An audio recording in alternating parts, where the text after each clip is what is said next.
हमारे लिए आज की तलावत इर्मिया नबी का सहीफ़ा, उसका 17वां बाब 5वीं से 10वीं आयत तक। खुदावंद यूँ फरमाता है, मलाउन है वो आदमी जो इंसान पर भरोसा रखता है और बशर को अपना बाजू बनाता है, और जिसका दिल खुदावंद से फिर जाता है वो बियाबान के रत्मा की मानद होगा, जो नेकी की आमद महसूस नहीं करता बल्कि सहरा की खुश्क जगहों में और शोराजार और गैर आबाद ज़मीन में रहता है।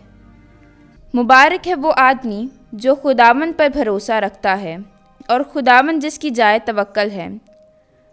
वो उस दरख्त की मानद होगा जो पानी के किनारे लगाया गया हो, जो अपनी जड़ें तरही में फैलाता है और जब गर्मी आए तो महसूस नहीं करता, बल्कि उसके पत्ते सब्ज रहते हैं और खुश्क साली में उससे कुछ फ़िक्र नहीं और फल लाने से नहीं थमता। दिल तमाम चीज़ों से ज़्यादा अमीक और लाइलाज है, उससे कौन दरियाफ्त कर सकता है। मैं खुदावंद दिल को जांचता और गुर्दों को आजमाता हूँ और हर एक इंसान को बामुताबिक उसकी राहों और कामों के फल के बदला देता हूँ।